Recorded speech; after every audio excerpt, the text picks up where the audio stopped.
안녕하세요. 박연미의 10미닛 박연미입니다. 오늘 SM 관련해서 주주 제한이 있는 날입니다.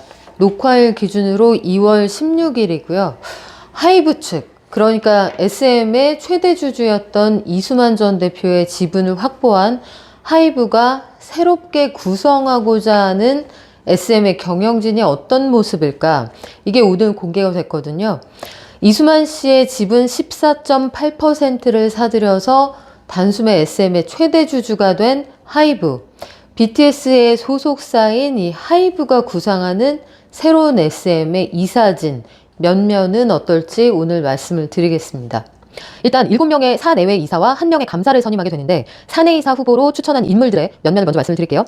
이재상 하이브 아메리카 대표, 정진수 하이브 CLO, 그러니까 최고 법률 책임자, 이진화 하이브 경영기획실장, 이 세 사람을 하이브는 사내이사 후보로 추천을 했습니다.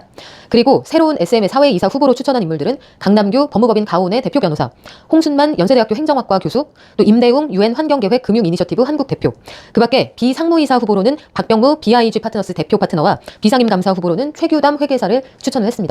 여기에서 우리가 공통적으로 파악할 수 있는 점은 음악 프로듀서나 아니면 콘텐츠 크리에이터, 그러니까 직접적으로 콘텐츠를 제작하는 데 관여하는 사람은 한 사람도 추천하지 않았다는 점입니다.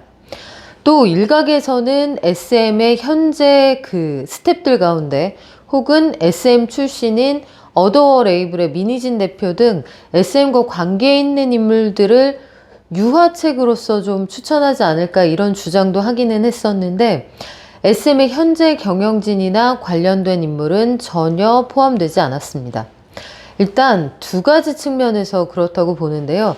하나는 콘텐츠를 제작하는 인물이 여기에 들어간다라고 하면 현재 SM 직원들이 가장 반대하고 있는, 그러니까 하이브가 인수한 이후에 스엠스러움이 사라질 수 있다. 하이브의 하나의 레이블로서 그냥 개성을 잃어버리고 똑같이 다른 레이블들과 같은 대우를 받을 수밖에 없다. 즉, SM이 가지고 있었던 SM의 레거시가 완전히 배제되는 것 아니냐, 이런 부분을 의식한 것으로 보이고, 저는 민희진 대표 안은 애초에 좀 현실화되기 어려웠다고 보는 것이, 민희진 대표가 SM에 있을 때 이수만 대표가 거의 전적으로 신뢰를 하면서 여러 가지 업무 처리에 전권을 행사했던 그런 전력이 있고, 그렇다면은 평범한 직원으로 SM이 2002년에 입사해서 그리고 등기 임원까지 했다, 이런 얘기를 들어보면 사내에서 아마 견제가 만만치 않았을 겁니다. 소위 이수만 라인이라고 해서 이 민희진 대표에 대한 사내에서 여러 가지 공격도 좀 있지 않았을까, 이런 생각을 해보면서, 그렇다면 민희진 대표 본인도 원치 않았을 것 같고요. 이 안을 통해서 여기에 민희진 대표를 포함시키는 게 현재 SM의 임직원들을 설득하는 데도 그다지 도움이 되는 안은 아니라고 보았거든요. 역시 예상대로 SM의 현재 경영진 혹은 과거에 거쳐왔던 분들은 포함되지 않았습니다. 하이브가 구상하고 있는 새로운 이사회의 모습은 이렇고요.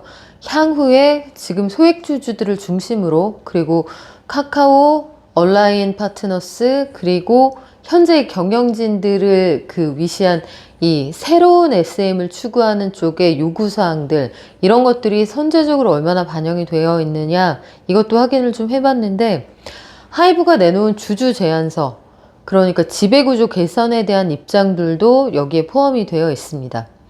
일단 배임 횡령으로 유죄를 받은 일이 있는 인사는 이사로 선임할 수 없다. 이 내용을 명문화하겠다라고 했고요. 대표와 이사회 의장을 분리하겠다. 그러니까 한 사람이 회사의 대표도 맡고 회사 내의 주요 결정사항에 대한 의사결정도 좌우할 수 있는, 종전에 SM이 비판을 받았던 그런 부분들은 완전히 탈피할 수 있는 구조를 만들겠다, 이렇게 선언을 했네요. 또 소액주주들에 대한 권익을 신장하는 데에도 노력을 하겠다라고 했습니다. SM의 소액주주들이 그동안 입장을 밝히지 않아도 지난 주총을 통해서 얼라인 파트너스가 깃발을 들고 나를 따르라 했더니 지배구조 관련해서 그동안 나도 불만이 많았다, 여기에 예상했던 것보다 훨씬 많은 사람들이 호응을 했는데, 이분들이 가지고 있는 여러 가지 불만 중에 하나가 소액주주의 의사가 주총이나 아니면 의사결정 과정에 제대로 반영되지 않는다는 점이었습니다.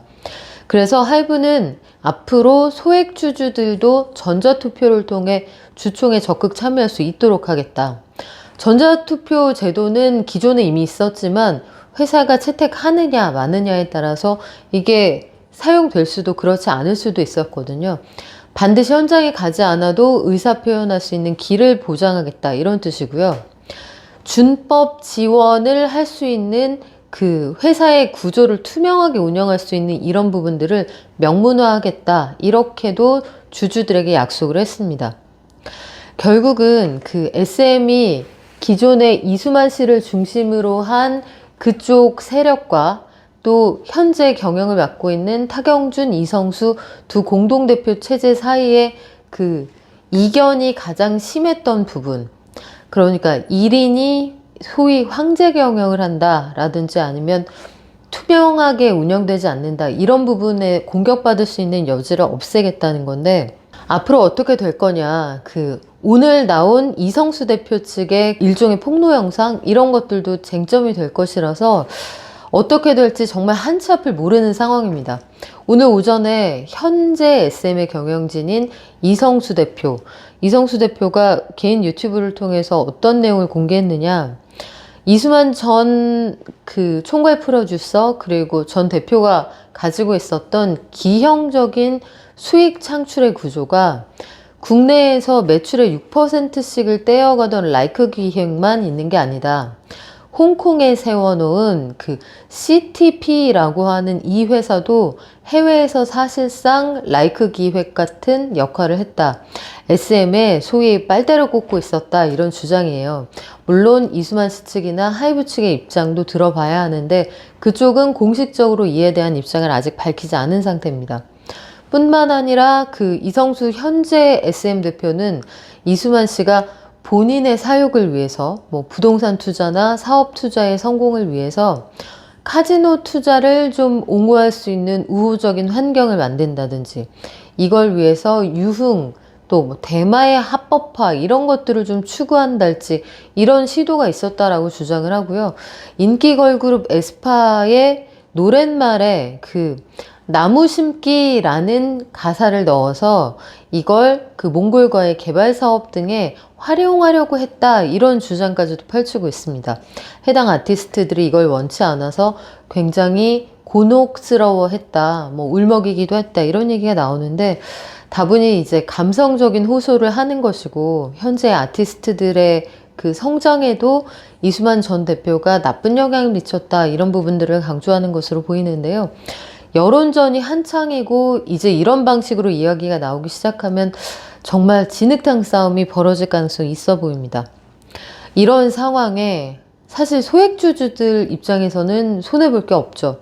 하이브는 공개적으로 3월 1일까지 소액주주들의 주식을 한 주에 12만 원에 사주겠다라고 했는데 전쟁이 확전되고 길어지니까 이미 시장에서 주가는 12만 원을 훌쩍 넘은 상황입니다. 카카오는 아직 이렇다 저렇다 할 입장을 밝히지 않은 상황이에요. 이수만 씨가 제기한 가처분 소송 이게 법원에서 인용될 거냐 말 거냐 22일에 신문기일이 있고 주총 전까지는 법원이 결정을 내릴 것으로 보이는데 이 결과에 따라서 신주 발행, 전환사채 발행이 가능할 수도 안 할 수도 있거든요.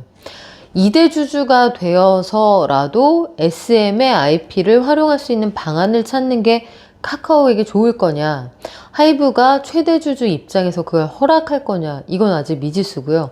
두 번째는 카카오가 전의 전쟁을 시작을 해서 우리도 공개 매수를 하겠다, 하이브보다 소액주주들의 주식 더 비싸게 사주겠다 해서 지분 싸움을 정말 벌일 거냐, 이것도 만만치는 않은 상황입니다. 앞서 말씀드린 것처럼 카카오도 하이브도 돈이 없는 건 아니고요. 전의 전쟁을 준비하기 위한 실탄도 두둑한 상황이죠. 양측이 어떤 결론을 내놓을지 모르겠습니다만 지분을 확보하게 된 하이브의 경우에도 향후 공정위 심사라는 허들이 하나 더 남아 있습니다. 만약에 하이브의 계획대로 이수만 씨의 자녀 지분 그리고 소액주주들의 지분 25%까지 합쳐서 40%를 웃도는 지분을 확보한다. 대형 4사 엔터테인먼트 회사의 팬덤 규모가 대략 350만인데 이렇게 되면 하이브 160만, SM 76만, 대략 3분의 2의 팬덤을 한 회사가 가지게 되는 꼴이거든요. 저는 개인적으로 팬덤의 규모까지 공정위가 계산을 해서 이걸 산업적으로 독점 혹은 독과점 이렇게 보는 게 맞느냐 좀 고민이 있습니다만 또 이게 굳이 규정을 따지고 들면 또 걸 수 있는 부분이 있거든요. 공정위도 지금 관련 규정을 들여다보고 있다라고 하는데 앞으로의 진행 상황은 하루하루 달라질 수 있습니다.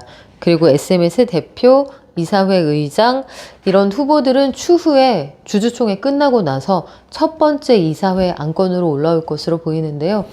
2월 중순부터 3월 말까지 SM의 경영권을 둘러싼 싸움은 계속될 것으로 보입니다. 계속 업데이트 해드릴게요. 지금까지 박연미의 10미닛 박연미였습니다.